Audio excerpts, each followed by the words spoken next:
Hi, friends. Good to see such a nice group today. Today is uh, the 12th of October, and that today we're going to talk about what is hard and what is soft.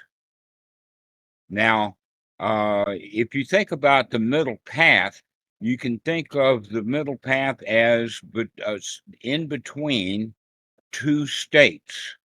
And so when we're talking about the hard and the soft, what we're not talking about is two extremes, but we're rather talking about that the two ends or the two extremes is always hard.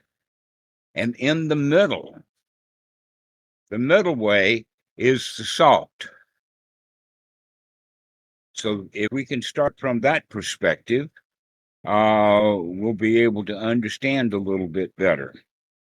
And that the two extremes that we can talk about in this conversation is this word anatta, which has been badly translated. And because it's been badly translated, there has been a lot of confusion about it. And that's normally been translated as no self, but that makes a big confusion. That actually a better term would be no soul, except that one is not correct either, because the definition that we have of soul in modern times is not the same as the original definition of the word soul. Now, the original term of the word soul was something that was very, very hard. And in fact, we could think of it as the word in the English language, owner, the one who owns, the one who, in fact, not just owns, but he controls. Now, every dictator throughout history has tried to own the situation and control it. Putin is like that nowadays, and so is Trump, and so is Xi. And there are many others, dictators on the earth, that try to own and control. And they're failures at it, and they're miserable because they can't control it. Now, there is a Pali phrase, sabe sankara anicca. What that means is that all things that are piled together, stuck together, whether they're in a form like a library or they're in an unorganized form, like all the books dumped into a big pile on the floor, but any collection of things, including water itself, which has got both oxygen and hydrogen. But any and everything that is stuck together, compounded, or exist in multiple forms is subject to change. Nietzsche is normally translated as temporary or moving, constantly moving. Everything is not fixed. And that the next phrase that goes along with that is sabe sankara dukkha. Everything that is stuck together will fall apart. It is not consistent, and it is inherently unsatisfactory because it has no permanence. And then the third one is sabe Dhamma anatta. Now, what we mean by Dhamma in this case is everything, including everything that's compounded and everything that's unitary or uncompounded. There is no self or no soul anywhere. This also would be including there is no owner of anything anywhere. Ownership in its rawest, purest, most important form ownership does not exist in this universe. Now, some of the Christians will come by and say, wait a minute, what about God Almighty? And the answer is, well, God Almighty is not Almighty at all. That in fact, God Almighty, if he were Almighty, he wouldn't be changing at all. And yet we can see throughout history that the Christian form of God Almighty has gone through many, many changes. That when Yahweh first came on the scene, there was already a bunch of gods. There was Isis and Ra and Baal or Baal and Al or El or Allah.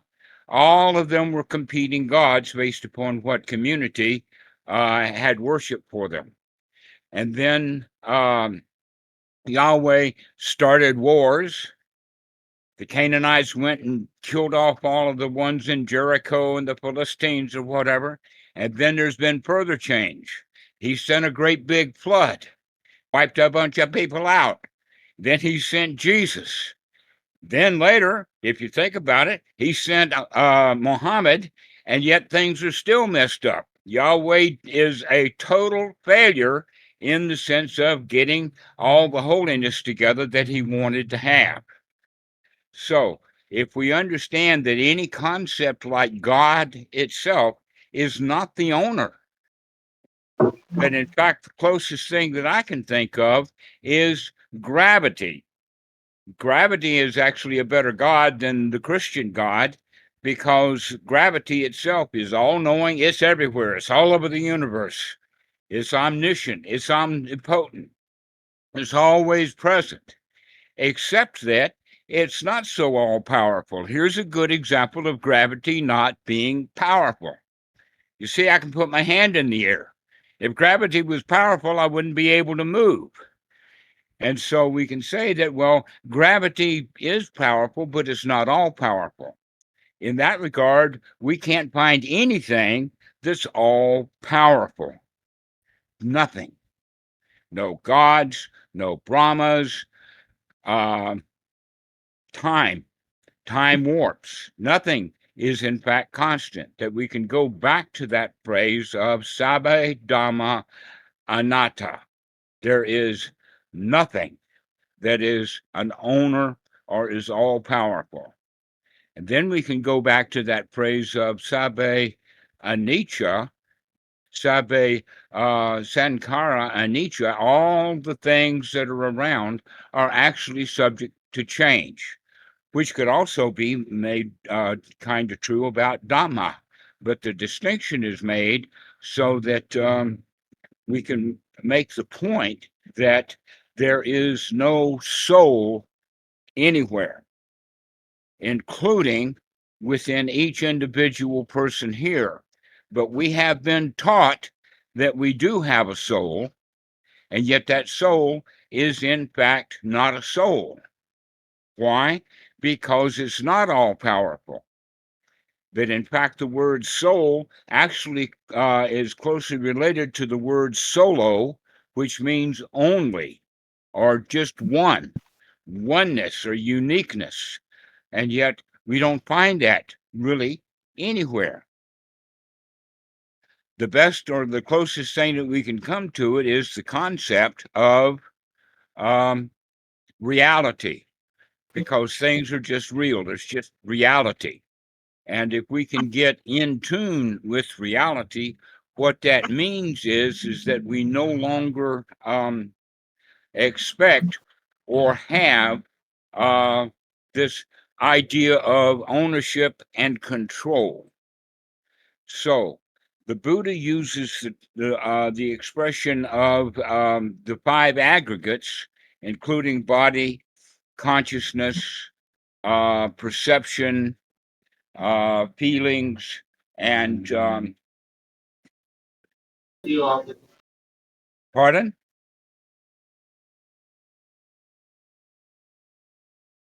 Sankara. Okay. So what we mean then by Sankara is everything that's put together. And in this regard, we can think of Sankara as all of our past that's put together in the form of memory. So one of the ways of talking about this then is that there is no soul or self associated with the body, that you cannot change the body.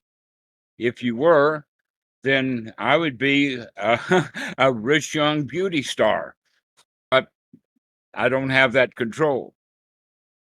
But even if I was a rich young beauty star, I probably wouldn't like that and want to be something else, like maybe a rich old man, which that I am now, but I don't like that, and so I want to be maybe a teenager. Whatever it is that we want, we can't have it because you are not the owner of the body. At best, just merely a guest. The same thing is true of your memory. You can't remember all the stuff that you want to remember. That, in fact, if you could remember anything that you wanted to remember, you'd remember everything. And you can't. You forget. You're not the owner of your Sankara. You're not the owner of your memory. The same thing is also true about perception. If we had ownership of perception, then we could perceive the things the way that we wanted to, regardless of what reality was, and we would keep our perceptions. The hell with reality. I can just believe whatever I want to believe and never have to deal with reality. But everybody here knows that's not true. We do not own our own perceptions. In fact, it's pretty shoddy. And then the next one we could talk about would be consciousness. Now, let me describe consciousness in two ways. One way of looking at consciousness is in the Pali word of Vinaya, which means consciousness of the sense organs, in the sense of the sight and the hearing and the smell and taste and touch, those five senses, as well as the mind door. Now, the mind door actually brings up a kind of another kind of consciousness, in the sense that we can become conscious of the stories that we tell ourselves, the things that we perceive. And so we can both see reality with the eyes and then see anything we want to and make anything out of it that we want to make. An example of that would be that beauty is in the eye of the beholder, except that it's not beauty in the eye of the beholder, it's beauty is in the mind of the beholder, because that's what's being processed. But in no place is any of that actually completely controllable. Then the last one is feelings. Feelings are, in fact, not completely controllable. You can't say, oh, well, I'm just going to feel like a king, and then you feel like a king forever. You can't do that because you don't have that control. So, back with consciousness, that's one of the main places where people do think that they are, in fact, the owner. When you ask Christians and others about, well, when you go to heaven, what is it that goes to heaven? And some will say, oh, it's my body, it's my feelings, it's everything. And others will say, well, I'm not sure about the body being resurrected, but it's me that's being resurrected. Well, what is the me here? The me is, in fact, what we perceive as our consciousness, in the words of, it's the story that we tell, that we make up. Now, some people will go so far as to say that heaven is a permanent place. It's everlasting. It's always been there. It will always be there. Jesus says, no, even heaven and hell is going to pass away. Others think of hell as eternal. It's always going to be there, and yet it's not going to be there all the time. That, in fact, that hell is much more of a mental state. The Buddhist joke that I have about that is that on the street corner, there was a Christian and an atheist having an argument. And the atheist would say, there ain't no hell. And the Christian would come back with, the hell they ain't. Now, you can imagine that this conversation is happening probably on the street corner of Atlanta or some southern city. But meanwhile, a Buddhist walks by and he just casually mentions, hell, you're both in it, which means right now, the mental states, that argument is causing each one of them to be in hell because of conditions. So, what we can then begin to understand is that things are conditioned. That this is the most important quality of the teaching of the Buddha is that things change, anicca, based upon conditions, and that dissatisfaction, dukkha, which is to be avoided, is also based upon conditions, and that all dhammas are based upon conditions, that there is nothing anywhere that is unconditioned. Now, things can become unconditioned, but that doesn't mean that they're completely oblivious to and not capable of becoming conditioned. This is one of the points about Dhamma.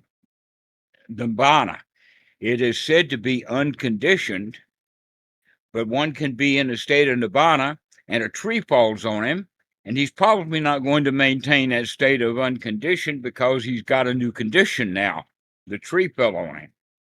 So, this whole idea of anatta is about something that is non existent in the form of an atta or a self that is all powerful, a dictator.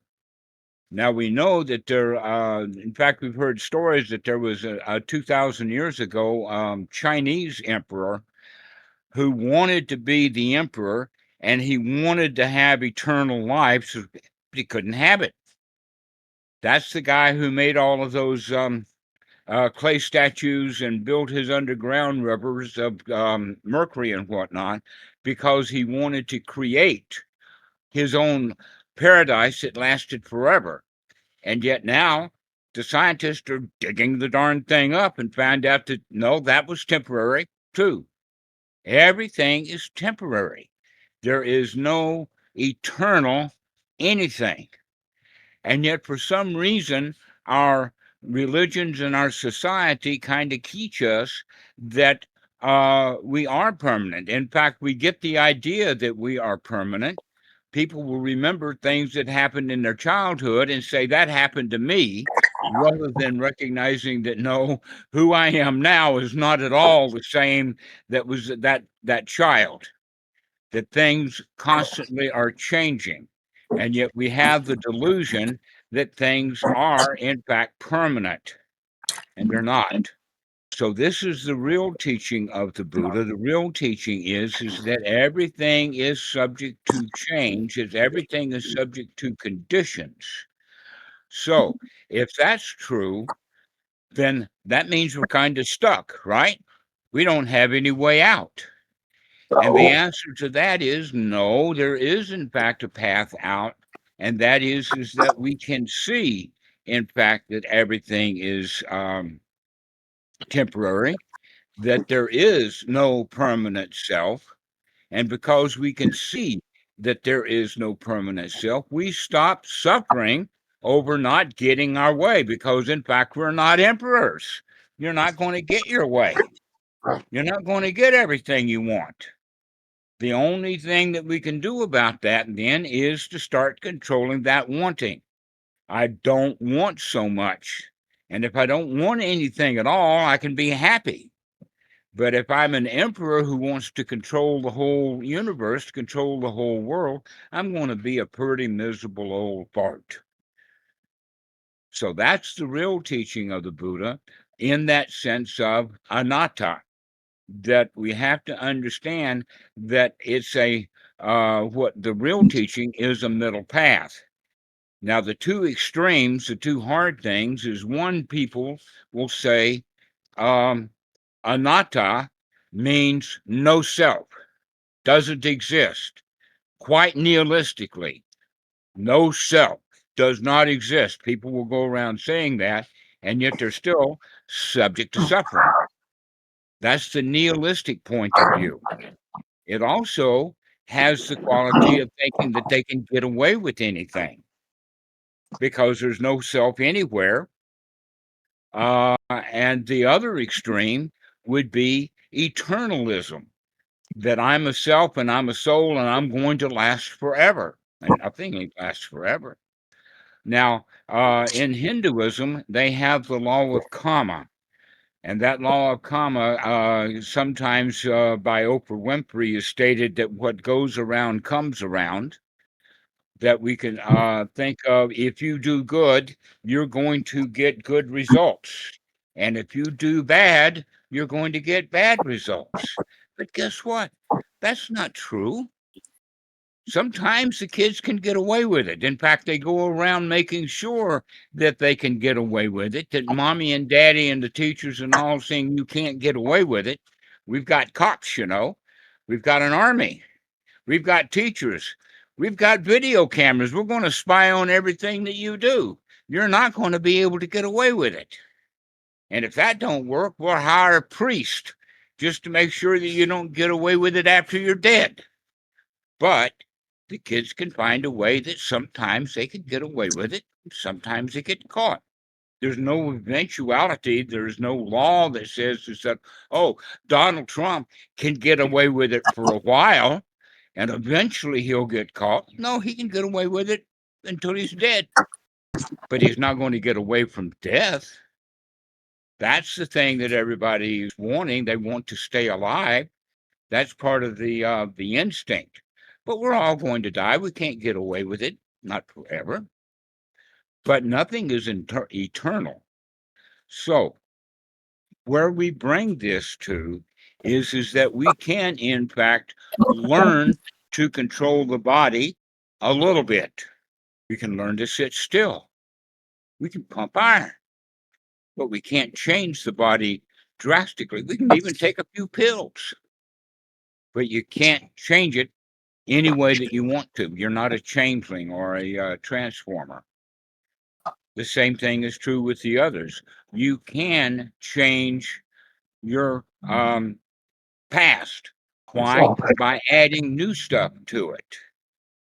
But in fact, all of the old stuff keeps coming with new stuff piled on. And so if you start piling on good, happy, wholesome thoughts, then that will help change the overall content of our memories so that we're not unhappy because we've been unhappy. We remember how to be unhappy, but we can change that.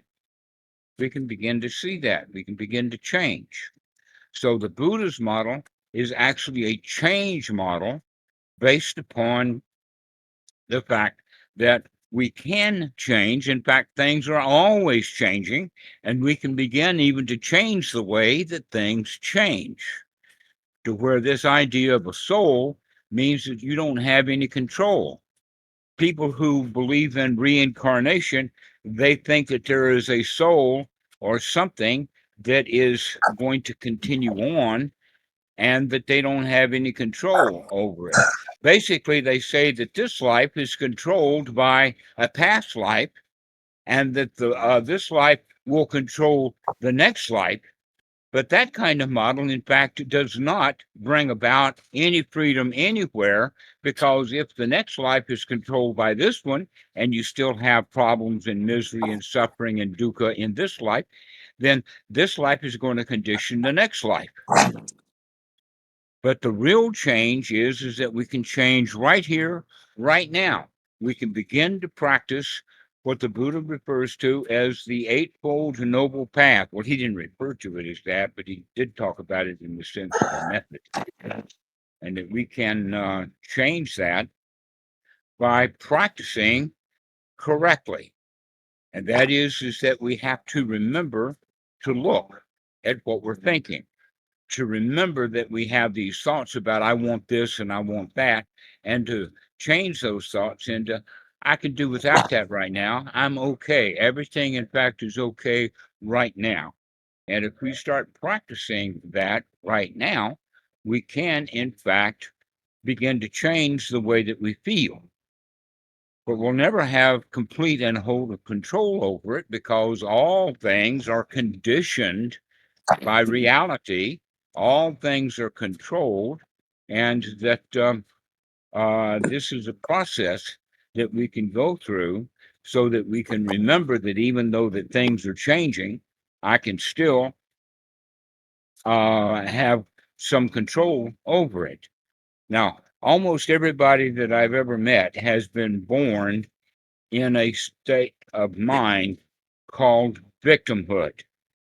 When we're born, we can't eat, we can't change ourselves, we can't walk, march into battle, we can't do hardly anything. We don't even know a language when we're first born.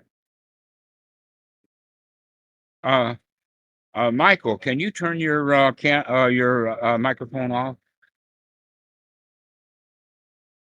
Thank you. And so, uh, as we grow up, we still remain victims. We remain victims to the school, to our family, to our siblings, to mom and dad, to grandpa and grandpa, telling the kid what to do. And so we grow up not just in a victim state of mind, but even though we rebel against it from time to time, we still get stuck in, I need, that I'm a victim. Now that's funny, because on one hand, we have the idea that I'm invincible and I can do anything I want to do. And then on the next thought, we have the feeling of the thought, I'm out of control. I can't control anything, that I'm subject to the whims of all of nature. These are the two extremes then. The extreme of, I'm in charge of my life and I can do damn well what I want to do, and I'm the victim. I can't do it. But someplace in the middle is that middle place, that sweet spot, where we can recognize that we do have some control, that we can't control our feelings and say, I'm going to be feeling like an emperor for the rest of my life. That's not going to happen. Or I'm going to be the emperor that feels like an emperor for the rest of eternity. That's not going to happen. But we can say, right now, I can feel okay. Right now, I can feel fine. In fact, I know how to feel fine, but I don't even know how an emperor feels. That any of the emperors that have ever called themselves emperors, they didn't know what an emperor felt like, because they felt bad. They wanted to continue whatever they had, and so they were in a state of desire, in a state of wanting. But we can come out of feeling like we want to be something and start feeling okay with what we've got, to become satisfied with how things actually are in this particular moment. That doesn't mean that we're going to be able to control the future. Nobody knows what the future is going to be. And in fact, if we can understand that we don't know how things are going to be, that brings us to the fact that we do not know the results of our actions, which flies in the face of those teachings that says that all good action brings good results and all bad action brings bad results. We don't know that. But what we do know is that whatever comes up in this present moment, we can deal with that. And if we're skillful and wise, we can deal with whatever comes up happily. Up to us, up to you. You can do with it any way that you want to do. It's easy enough. Now, this anatta, the teaching of the Buddha, is in fact a teaching that has to do with, you're not generally in control, but you're certainly not totally in control. That even the Christian concept is the soul is subject to the vagaries of whatever God that thinks he's in control. And so he's going to kick you like a football, and he'll kick you into heaven or kick you into hell. But those concepts are just merely concepts. We don't really know for sure. That people who talk about, oh, I believe in rebirth and I believe in reincarnation, but they don't know. They've got no evidence. So if we don't know, we don't have any surety. We don't know what the future is going to bring. We don't know what states of mind that people can have. We don't know the outcomes. What we can do is begin to pay attention to what's happening right here, right now. And that way, we can begin to control how we see things. We can begin to guard the eye door, for instance. We don't have to look at billboards while we're driving. But in fact, billboards is one of the major causes of automobile accidents. That's why they don't even allow them on the freeways in America, is because they're distractions. So what we can do is we can begin to live a life that is free from distractions, because we can actually guard the senses. We can actually begin to guard not just the senses of the input of the eyes and the ears, we can begin to guard what the actions of the mind, so that we can have wholesome thoughts. We can guard the mind so that we have wholesome thoughts that deal with reality, not deal with concepts. We've been dealing with concepts. Our society deals in concepts about ideals and how things are supposed to be. Then, in fact, that's a big problem. If you have the idea that society or any atom or any part of society needs to be a certain way, like they should not have cats dancing on YouTube or something else. They should not do that. Uh, uh, Putin should not have a war. If we have the idea or a concept or a rule about there should not be any war, then guess whose thought that is? Well, it's my thought that there should not be any arguments or any wars. That means that I have now to become the god of war, in the sense of not letting it happen. Or if I'm against arguments and I don't want to have any arguments, then that means that I'm going to have to make sure that there are no arguments.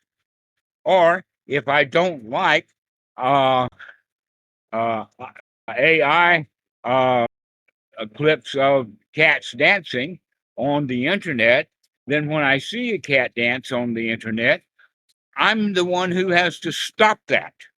Well, guess what? I can't stop it. I can't do that. But in fact, all I can do is feel bad about not getting what I want. Yes, Agnes, go right ahead. I've been waiting for you. Yeah, but it's actually not about that for me. It's just that I don't understand. I don't get it. People can do whatever they like. I don't react to it even. It's just that I don't want to do it. It's not a rule for anyone else or even for me. It's just I'm not is about to like that. ask you to put videos up of cat dancing, and I'm certainly not asking you to put up videos of you dancing. No, I wouldn't. Well, if I wanted you to and you didn't do it, then who's in charge here? Who's the real boss here? Who is it? Guess what? There is You no see, ultimate boss anywhere. exactly so. Yeah. I'm not out to be a boss. I never wanted to be a boss even. So, yeah. But we can be the boss of our own mind. Yeah. That's the only place, and not a very good boss, but certainly a whole lot better boss than we were before we even uh, started to look at what the mind was doing. So this is the real teaching of the Buddha, is that if we look at what the mind is doing, we have a chance and a choice of changing it. And if you want to, we can feel the way that we want to based upon that. Now, what I'm getting at here is that if I have, let us say, a hateful, angry thought about people who put videos up of cats, and then I catch myself saying, "Oh, I hate cat dancing," then I can say, "Wait a minute, you're not supposed to hate cat dancing. Oh, poor me, I'm a bad person because I hate cat dancing and I can't stop it." All right. This is not the teaching of the Buddha. This is, in fact, turning our own rules against ourselves, thinking that we're supposed to be the boss, when in fact, we can't control things. We can't even control my thought about I hate cat dancing. Go ahead, Agnes. I don't hate anything. I just wanted to clarify. But so that's the thing. It's more like, now I forgot what I was No, going to say. I'm not talking about you. Okay, Yeah, but I know. I will right now, in the sense of I, you. I just wanted to say I'm happy to discover what I like and I don't like.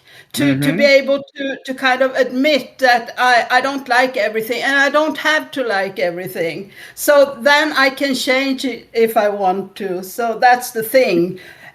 Before I used to cut things off, I didn't feel anything and I didn't like or dislike. I was just shut off, kind of. So now I'm happy to actually be able to take things in and experience things. Mhm. So that's Well, that's what I wanted to say. right. Now I'm But going to. the point, though, that I'm making here, if I can make a point, I'm the boss here, and the point that the boss, the Atta, wants to make, the big dude, the one who owns it all, wants to make a point. And the point is that we don't have to um, feel that we've made a mistake. We can see that, yeah, I don't like it, but I don't care enough to feel bad about it. Just like going back to the story of the Christian and the atheist was attached to there is no hell, and the Christian was attached to the hell there ain't. You see, and neither one of them was able to see that they themselves in that moment were attached to and could not create. In other words, the Christian could not create a hell to prove to the atheist, and the atheist could not see that even though he did not believe in hell, the Christian had just put him in it. So both of them were ignorant, both of them were blind. But if we can see in not only ourselves but in each other, if we can see that how we feel and recognize that we're creating our own hell, we can stop doing that. We don't have to feel like we're in hell simply because we don't like something. We can in fact get great joy out of, I don't like that at all. And so this is the teaching of the Buddha, that we have choices over what our eyes see. We have choices over what we perceive. We have choices over what memories we bring up. And we have choices over how we perceive things. We have choices over those five aggregates, but we are not those five aggregates. We don't have complete, ultimate, utter control over them. That is a middle path, it's a soft path. So, no self is hard, ain't no self. And then there is a self. That's the other side of the hard path. But in fact, the middle path, the soft path, is that sometimes, I've said it like this, sometimes you feel like a nut and sometimes you don't. Can you watch? Can you see when you feel like a nut? Can you watch and see when you don't? That this is actually an important point, is to be able to see. And the best part about being able to see is that we have to remember to see. And when we do see, we have choices. If we don't see, we don't have choices. So this is, in and of itself, the whole teaching about anatta, and yet it's caused so much confusion because of the lack of clarity on it, that in fact, um, the Pali word, there's a teaching called Paticca Samuppada, which means dependent origination, which is a sequence of events that winds up one in dukkha and that the step before dukkha is the birth of the self. Well, if the Buddha taught anatta in the sense that there is no self, then how can a self be born? And so there's all this kind of confusion. But if you understand that the self is, in fact, it does exist, but it exists as the vehicle for dukkha. And that when you are selfish, that's disappointment. And when you're not selfish, that's okay. Everything is cool. Go ahead again, Agnes. Yeah, now I have a question. Is it possible to say that anatta is a construction, a social construction? Absolutely, it's a construction. Both anatta and atta, Mm. both the soul and the no soul, are constructions. Mhm. Thank you. And what's not a construction is what you see right here, right now, the present moment that arises and passes away. And sometimes you feel like a nut, sometimes you don't. But nothing is temporary. Yes, Amit, go ahead. Uh, but Dhammarato, can we say what I am seeing currently, like a table, a chair, and a wall? So this is also like constructed by my mind. Yes, the word table, the word chair is in fact your construction about what you're actually seeing. What you Yeah. actually see, what the eyes see, would be shapes, forms, colors, and movement. But when I say shapes, form, colors, and movement, that's still a concept to describe to you what actually the eyes do see. So we're But not going to shape, be color. able to get away from perception. A lot of people say, well, I'm just not going to perceive anything from now on, and you can't do that. But when you do stop perception, that would be then the end of feelings. But that's not a permanent state. The Arahant or the fully enlightened one doesn't ever stop perceiving. He does for short periods of time, but uh, let's equate it this way.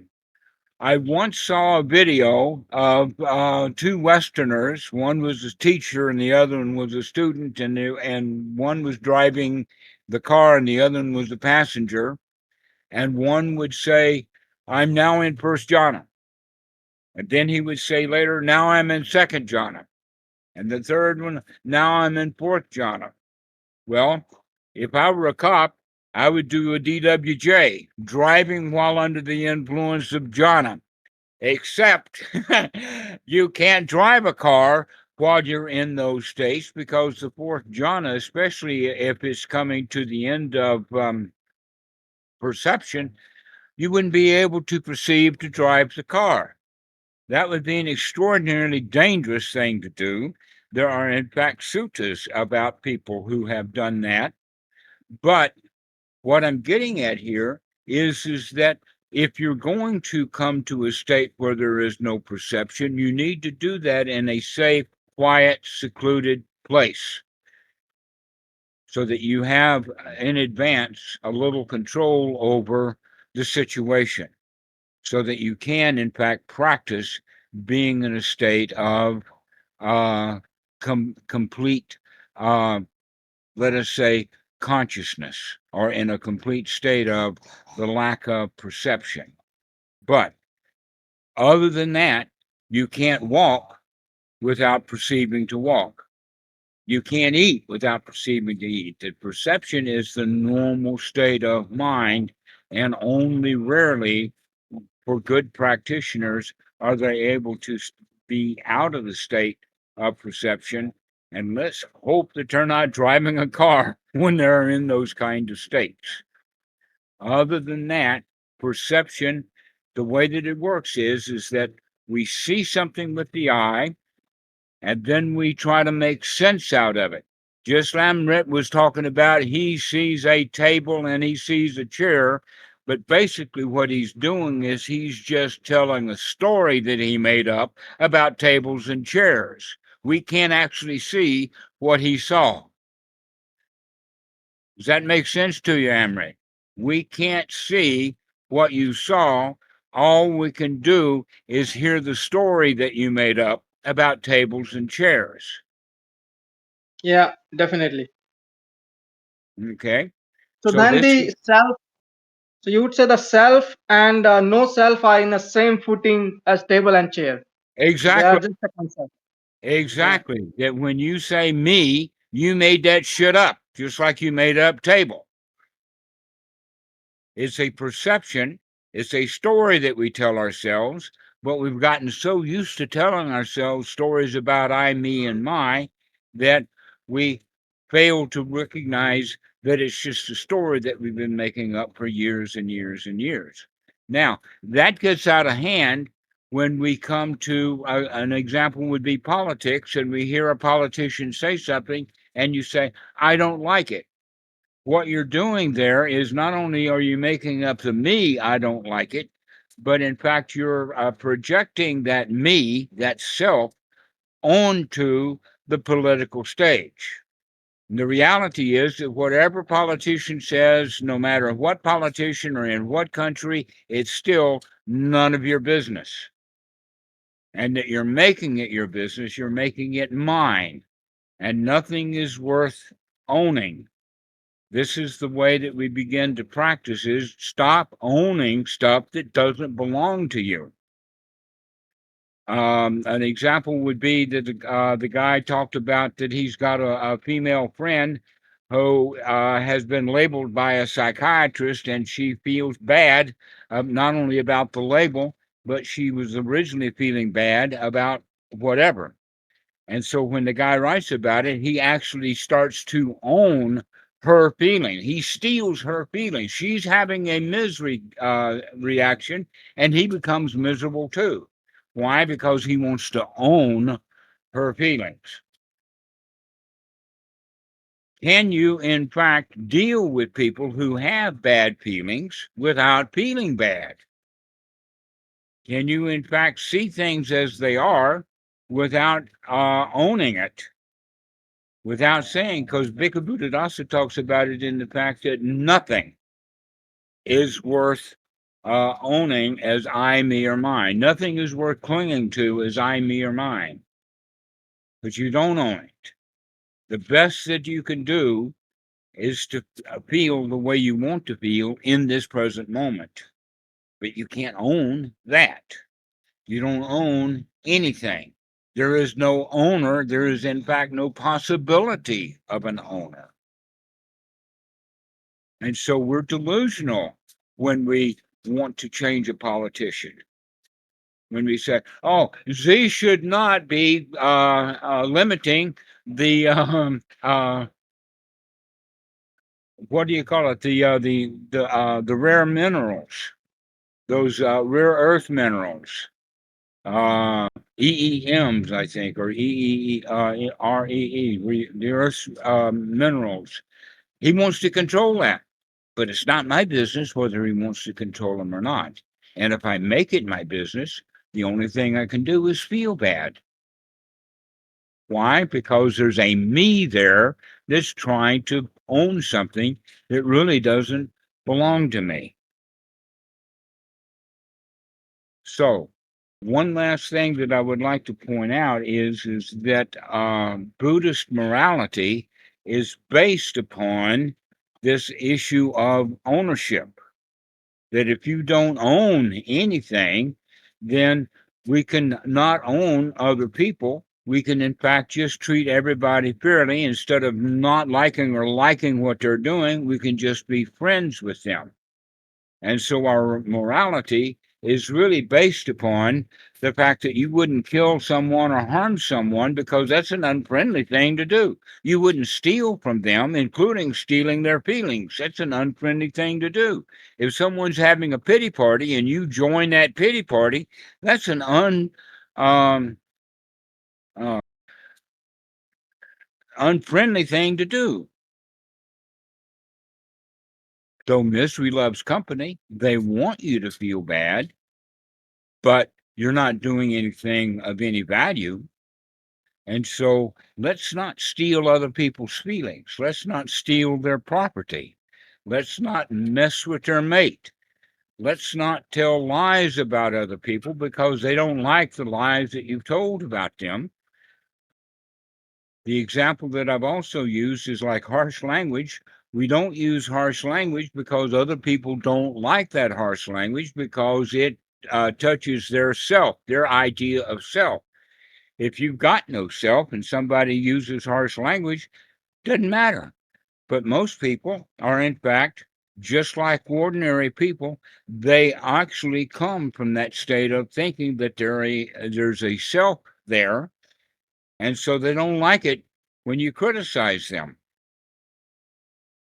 So let's not criticize other people because we accept that they're just ordinary, and what they do like is friendship. So let's just be friends. This is the real morality of the Buddha, is friendship. We can be friends with others. We can become friends with ourselves. In fact, you can't even become friends with another person until you've learned to become friends with yourself. And who is that self that you become friends with? Because there's that self, that soft self. It's not the atta, that hard self, that owner. That's not who we become friends with. It's the soft self. You become friends and comforting and nourishing to ourselves, to the inner part. So this is the teaching of the Buddha. It's all based upon friendship, and selfishness is based upon separation, ownership, control, getting my way. This is what makes so much pain in the world. If everybody was just okay and friends with each other, what a marvelous world this would be. So, oh, CB, what are you doing on this call? So early in the morning for you. Good to see you, Christina. What do you Good have to say? morning. Good morning.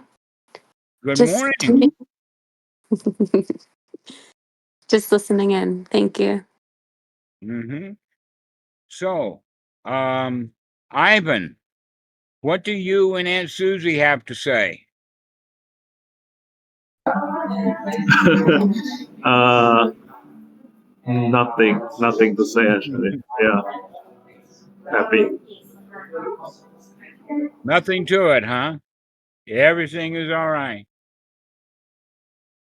How about you, Rick? Good to see you again. It's been a while.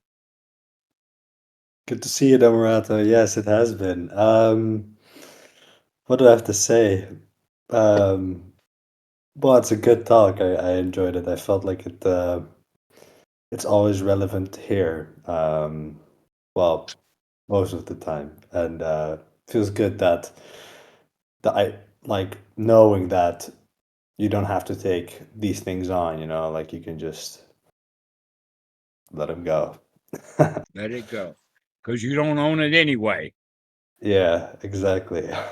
The clinging, that's the problem. The clinging is because you don't own it. It's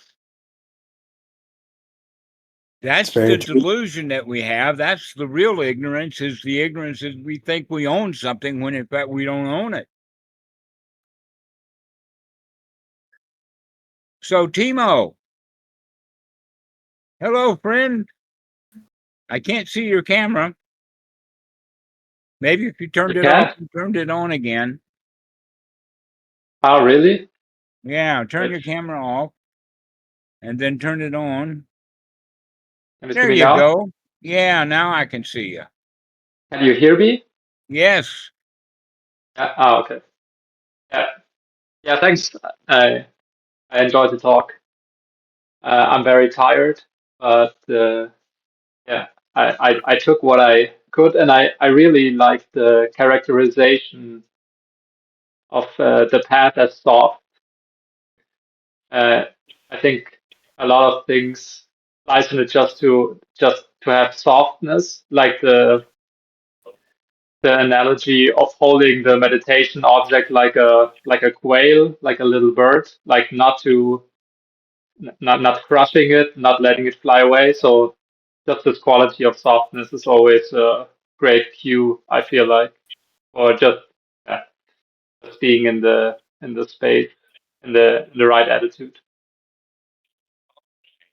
Aaron, what do you have to say?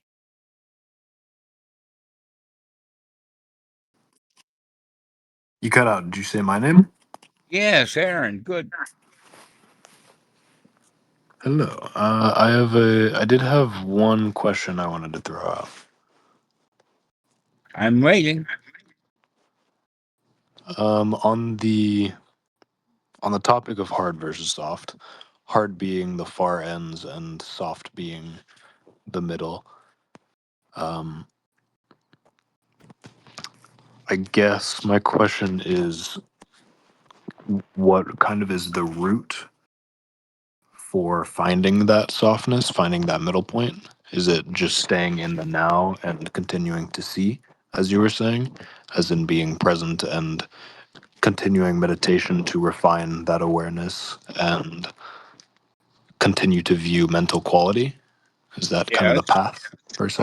I would say that that's a good place to start, and that the whole quality of being here now is that you are looking at what is here now.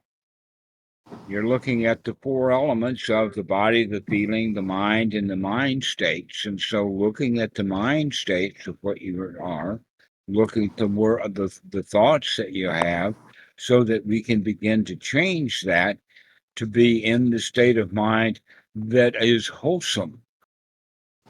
And I would say the state of mind that, in fact, that you would feel most comfortable in, and then go so far as to say the state of mind that you want to be in would be that state of mind that is comfortable, the state of mind that is soft, that state of mind that actually uh, brings one out of the victim's place into the place of okay, being fine with the way things are.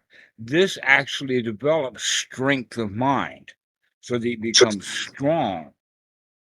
You become boss of the way that you think. You become the boss, not a big boss, just a little boss, something in the middle there where you can control how you feel and your attitudes about things,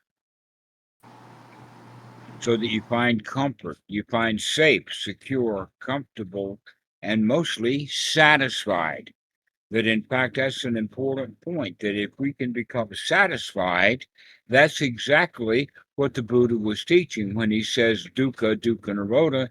That means being dissatisfied and coming out of it into a state of satisfaction, into a state of sukha. And sutta has the quality of being safe, secure, comfortable, and satisfied. Now, as we progress in that, we gain more and more confidence in the sense that I can be safe, I can be secure, I can be satisfied. I can be satisfied over and over again. And that leads us to having the state of mind of being successful. I can do this. So that no matter how obstructed the mind gets with thoughts of I, me, and mine, we can clean that out. We can see things the way that they really are. This is real success, is that satisfaction that builds up over time of being able to be satisfied over and over and over again, leads into the feeling of, or the mental attitude of, success. And you no longer are a victim now. You're on top of your own world. As they say, everyone is an emperor of their own pile of dirt. Are you going to be buried under your pile of dirt? Are you going to be clawing your way out of your pile of dirt? Or are you just simply going to be sitting on top of the world, sitting on top of your pile of dirt? So that's the attitude of being on top, not weighted Hmm. down by anything. Does that make sense to you? Yeah. Could I ask a slightly off-topic branch that does kind of tie in somewhere for me. All right. So where I think I'm at with where I feel like my personal step is right now is reframing the way I learn things. Because I personally think throughout my journey, learning was taught to me in a manner that did not work perfectly for me. Aren't we all like Um, that? mm, fair enough. But you said something on I think on the topic of kind of leaving that victimhood of childhood. Um, Almost like adaptability to change or a change of change. That's not exactly what you said at all, but that's what I remember. Right. You can change what you can see, and you can see if you keep looking. And you have to remember to keep looking. And if you look and Mm, look and look, you'll be able to see how things actually are, as opposed to taking a quick look and making a choice or making a decision right away. That would make perception. But what we're doing is kind of short circuiting that perception by looking and keep looking and keep looking and keep looking without coming to a conclusion. We just keep looking. And with mm. that comes the change. Then, in fact, is the change is to look rather than jumping to a conclusion. Thank you. All right. So, Amal, what do you think? Hello, Dhammarato. Hello. Thank you for the beautiful talk. It's like it was really good to go through this topic because I think change and adapting to change is it's something that we all find very difficult. It was good to understand that uh,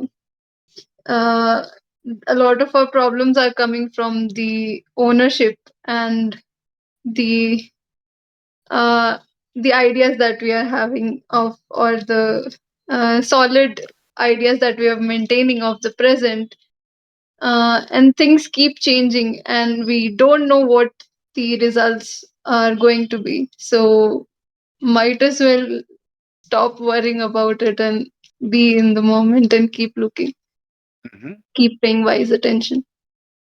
Yes, wise attention to keep looking. Okay, let's see. Oh, is Potatoes on? I've got his icon here, but I don't know that he's online. How about you, Paul Mott? What do you have to say, Paul? Interesting call. The approach of hard versus soft or extreme versus middle is quite applicable in multiple scenarios in real life as well. Quite helpful. Thank you for Good. the talk. Yes, many people get confused about is there a self or is there not a self, rather than recognizing that self is temporary. It arises. It arises because of conditions. And if we are watching, we can see that selfishness arise and deal with it by changing it. So I'm glad that that has some value to you, because other people get confused. Oh, there's no self. Well, that's a pretty hard position to take. So, Mr. Ben, what do you have to say? Enjoyed the call. Thanks, Dhammarato. Yeah, sit on top of your own pile of dirt. The view's nice from up here. Yes, it's nice to be on top of that pile of dirt. Yeah. So, Krishna, what do you think? Hello. Well, thank you for the talk. I'm grateful. But I don't really have anything to say about it. Other All than, right. well, Okay. no need to worry about things. Nothing to worry about. Nothing is important enough for me to care. Yeah. So, Robert, good to see you, friend. What do you have to say? Thank you, Dhammarato, for the talk. To me, it stuck this sentence of "if you don't look, you don't have a choice," and this kind of relates to the question I had earlier with what is free will, right? If you don't look, then you don't have a choice, and the choice is the will. Kind of, it reminds me to. Let me address that very quickly.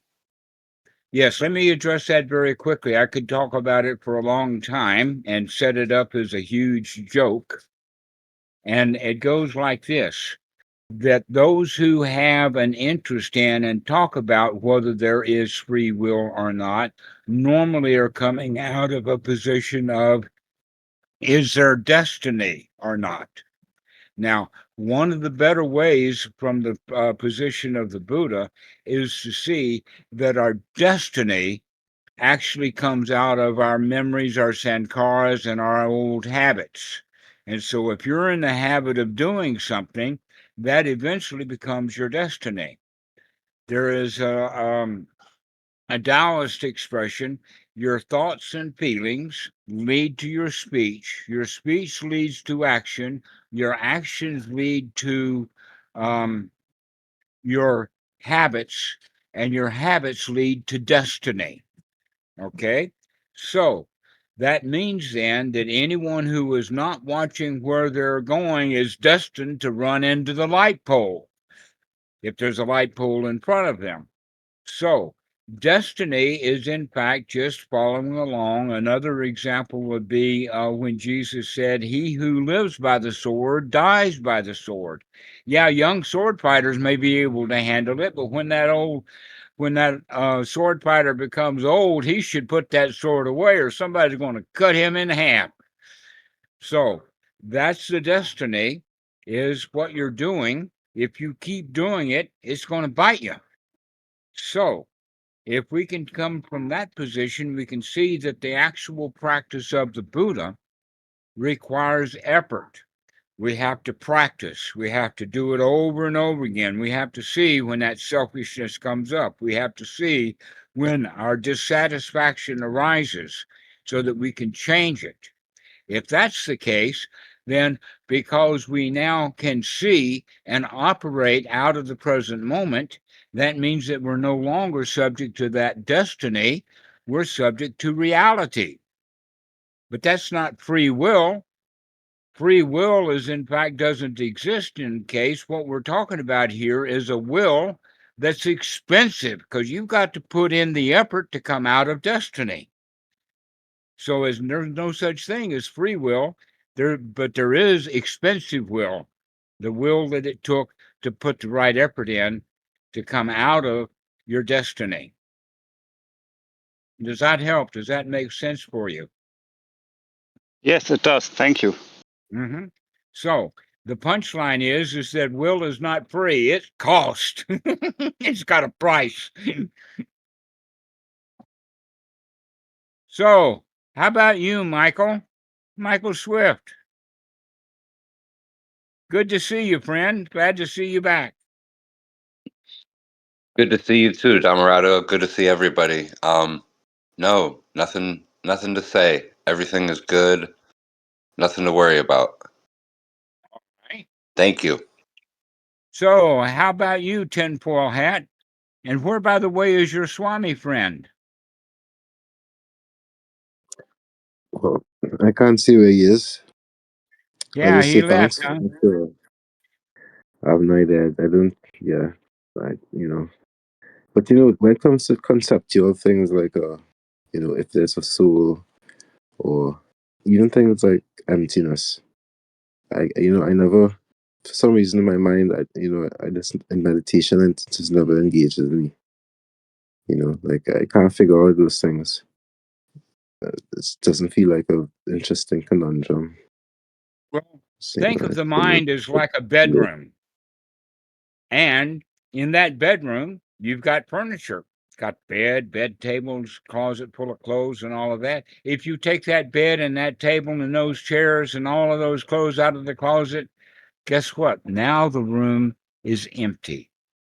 The same thing is true with the mind. When you throw out all of the selfish, when you throw out all the garbage, when you throw out all the unwholesome, now the mind has got nothing to do. Everything is already okay. No worries. Nothing to worry about. So this, you can think of emptiness then is when there's no problem, no worries, no furniture, nothing to stumble over. Does that help with you for emptiness? Absolutely. So it just seems like, once one understands that all this stuff about, whether there's a soul or no soul and all that, that just seems like furniture, right? Yeah. If you see it correctly by looking directly, you can see that in fact it's silly to even think that there is a soul. But we've been taught all about it. Every religion has a soul. They want you to have a soul. And the reality, the funny part of it is that they want you to have a soul so that you try to protect it. But the real soul needs no protection. So they even mess it up with the definition.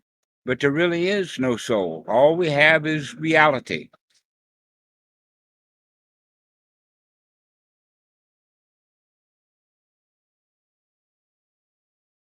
So, Giannis, I've left you to last because you're in the far right-hand corner on the screen here. Yeah, hello. Thank you for the call about anatta. And Yeah. could you say that then we don't have power like to control the elements, but what we have is a choice to pick what is present. So like if we remember to look, we can choose to pick what is wholesome over what is unwholesome, even if the unwholesome is very, very big and the wholesome is small, if we look, we can still see that there is the wholesome. Yes. And yeah, If we we can pick look, that.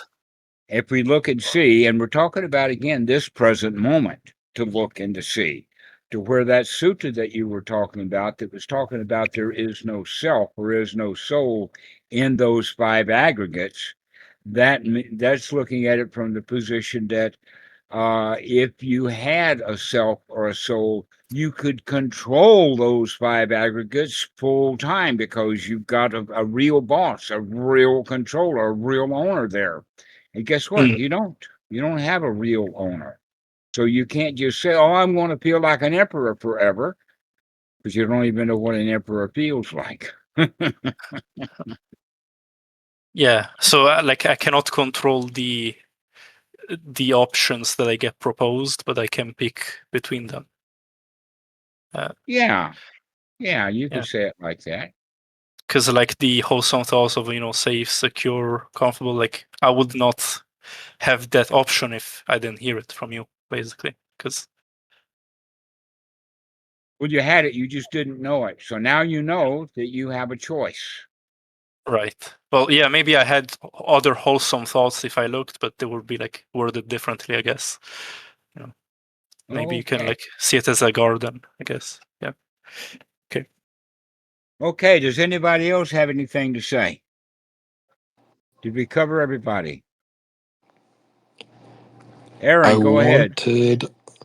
wanted to double check if possible to make sure I had my terms proper here. Or I guess my notes. In that anatta is self or ownership, whereas atta is non-self, non-ownership. Both are No, is clinging, both is hard. Or am I wrong there? I would say that the original word atta, an example of it is Mahatma Gandhi, Mahaatta.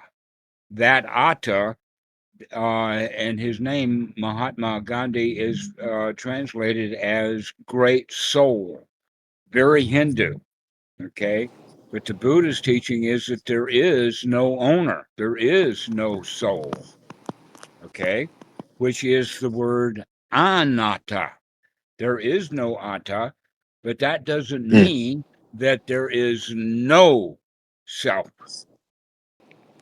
That it's in between. There's a place to put, and what that in between place is that sometimes you feel like a nut, sometimes you don't. Sometimes you feel selfish, sometimes you don't. Sometimes you feel miserable, sometimes you don't. And your job is to be awake and aware to that. If you can see what's going on, you have a choice to change it, because the causes and conditions are constantly changing. Just like the meditator who was sitting peacefully and the tree fell on him. That's a big change.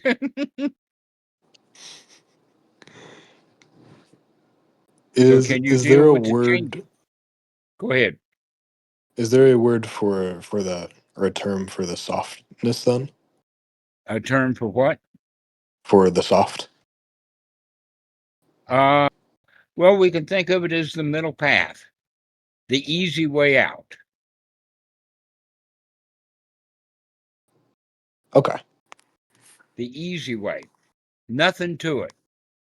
Wow, what a relief it is. The job that needed to be done has been done. And what was the job that needed to be done? Was to tear up the to-do list. So soft, I guess, would be me not asking for a term. Yeah.